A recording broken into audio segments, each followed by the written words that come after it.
오늘은 요한복음 9장 18절부터 34절까지 말씀을 함께 나눠보겠습니다. 요한복음 9장 18절부터 34절까지 말씀인데요. 제가 봉독해 드리겠습니다.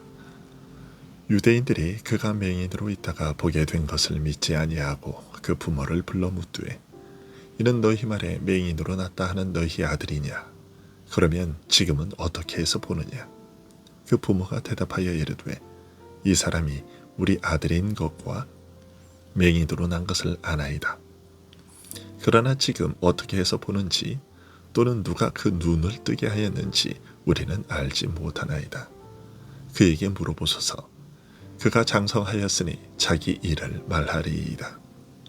그 부모가 이렇게 말한 것은 이미 유대인들이 누구든지 예수를 그리스도로 시인하는 자는 출교하기로 결의하였으므로 그들을 무서워함이라라. 이러므로 그 부모가 말하기를 그가 장성하였으니 그에게 물어보소서 하였더라. 이에 그들이 맹인이었던 사람을 두 번째 불러 이르되 너는 하나님께 영광을 돌리라. 우리는 이 사람이 죄인인 줄 아노라. 대답하되 그가 죄인인지 내가 알지 못하나 한 가지 아는 것은 내가 맹인으로 있다가 지금 보는 그것이니이다. 그들이 이르되 그 사람이 네게 무엇을 하였느냐? 어떻게 네 눈을 뜨게 하였느냐?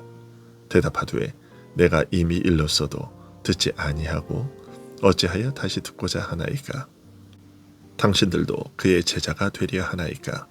그들이 욕하여 이르되 너는 그의 제자이나 우리는 모세의 제자라. 하나님이 모세에게는 말씀하신 줄을 우리가 알거니와 이 사람은 어디서 왔는지 알지 못하노라. 그 사람이 대답하여 이르되 이상하다. 이 사람이 내 눈을 뜨게 하였으되 당신들은 그가 어디서 왔는지 알지 못하는도다. 하나님이 죄인의 말을 듣지 아니하시고 경건하여 그의 뜻대로 행하는 자의 말은 들으시는 줄을 우리가 아나이다.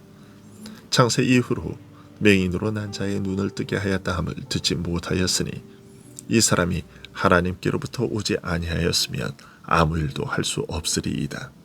그들이 대답하여 이르되 네가 온전히 죄 가운데서 나서 우리를 가르치느냐 하고 이에 쫓아내어 보내니라. 아멘. 맹인에게서 직접 그가 눈을 뜨게 된 사연을 들은 이웃 사람들은 그가 어떻게 해서 눈을 뜨게 되었는지를 물었습니다. 하지만 당사자의 대답을 듣고서도 사람들은 속 시원한 해명을 듣지 못했다고 생각했고 그런 일에 대한 명확한 설명을 듣고자 맹인을 데리고 바리새인들에게로 갔습니다. 하지만 바리새인들도 그 일에 대한 답을 명확하게 내릴 수 없었습니다. 그들 사이에도 그 맹인을 고친 예수님에 대한 평가가 엇갈렸던 것이죠. 사적이 이렇게 되자 바리새인들은 눈을 뜨게 된 맹인에게 너는 너를 눈뜨게 해준 그 사람에 대해 어떻게 생각하느냐고 되물었습니다. 이에 맹인은 어떠한 주저함도 없이 그는 선지자이니이다 라고 대답했습니다. 조금은 미숙하지만 이 대답은 예수님에 대한 진실한 믿음의 고백이었습니다. 그러나 이 일의 의미를 알거나 이해할 턱이 없는 바리새인들은 소경의 설명이 허황될 뿐 아니라 예수님은 하나님으로부터 오신 선지자라고 확신하며 담대하게 말하는 소경의 말을 듣고서는 이제는 아예 맹인이 진정 맹인이었다가 보게 된 것인지를 의심했습니다. 그리하여 맹인의 부모를 불러 사실을 확인했습니다. 지금 성한 눈으로 모든 것을 볼 수 있는 이 사람이 과연 날 때부터 맹인이어서 아무것도 보지 못하던 너희의 아들이 분명하냐고 물었습니다. 만약 그것이 확실하다면 너희의 아들에게 일어난 이 놀라운 변화는 어떻게 된 것인지 설명하라고 했습니다. 그 부모는 자신들의 아들이 날 때부터 맹인이었던 것은 사실이나 그가 어떻게 눈을 뜨게 되었는지를 자신들도 알지 못한다고 대답했습니다. 그러나 그 아들이 보게 된 이 일이 무엇을 의미하는지 몰랐을 리가 없습니다. 왜냐하면 어렸을 때부터 이 눈먼 것을 고쳐보려고 많은 의사들을 찾아다니며 물어보았을 것이고 그때마다 의사들로부터 사람의 능력으로는 고칠 수 없다는 말을 들었을 것이기 때문입니다. 그렇다면 그토록 불가능한 일이라고 했던 그 일이 아들에게서 일어났다면 아들을 고치신 분이 어떤 분이신지 전혀 짐작과 판단이 가지 않았을 리가 없습니다. 그럼에도 불구하고 부모가 이런 자신들의 생각을 말하기를 꺼려했습니다.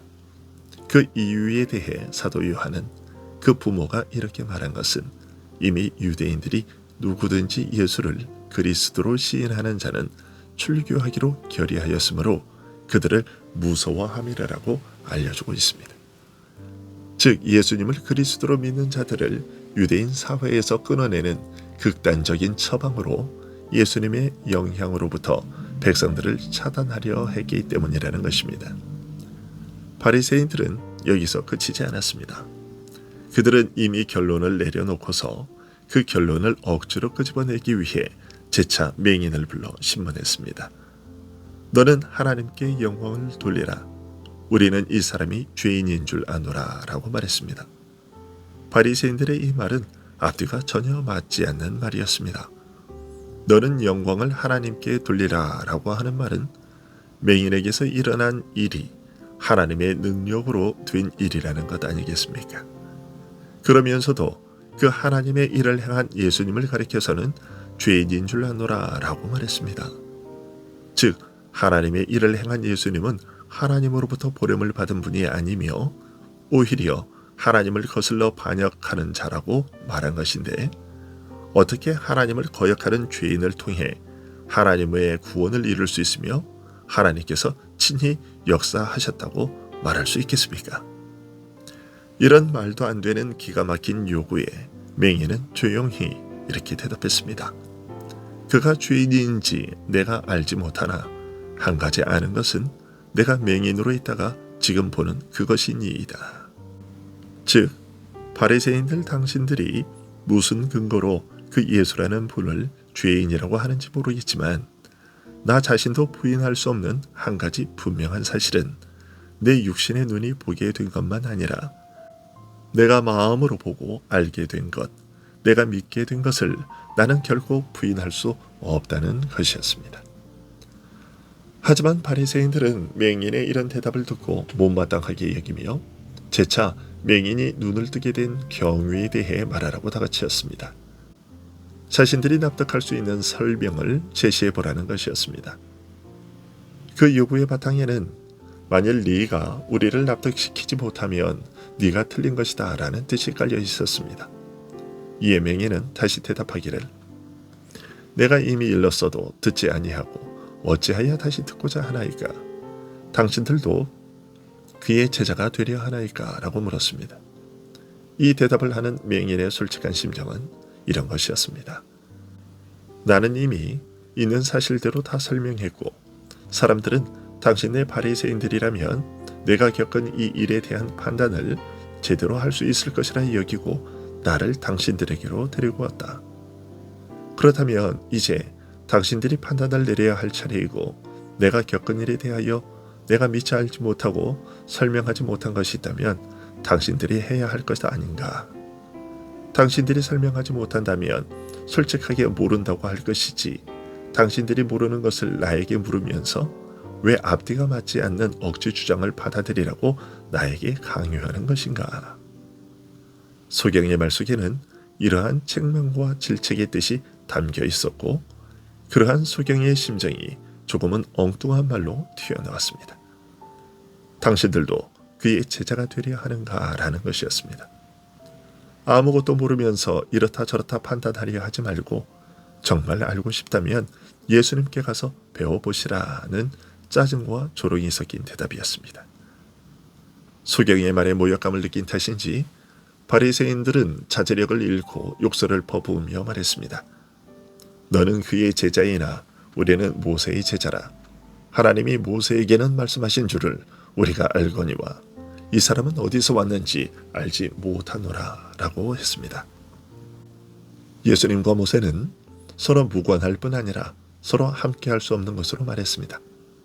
하지만 사실은 모세가 말한 모든 것은 그리스도에 대해 증거한 것이기에 모세의 말은 예수님의 말과 다를 수 없습니다. 그런데도 그런 말을 했다는 것은 그들이 그만큼 모세를 제대로 이해하지 못하고 있었던 것입니다.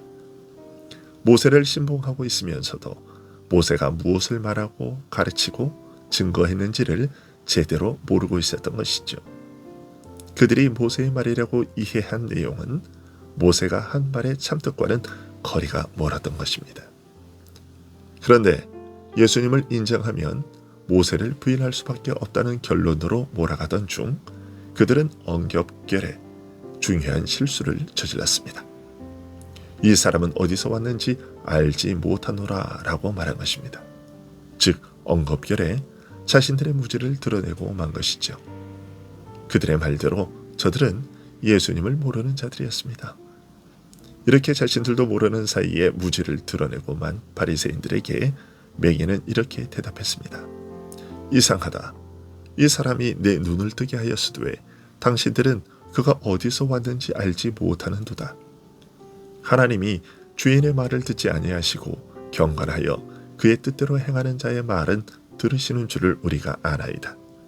창세 이후로 맹인으로 난 자의 눈을 뜨게 하였다 함을 듣지 못하였으니 이 사람이 하나님께로부터 오지 아니하였으면 아무 일도 할 수 없으리이다.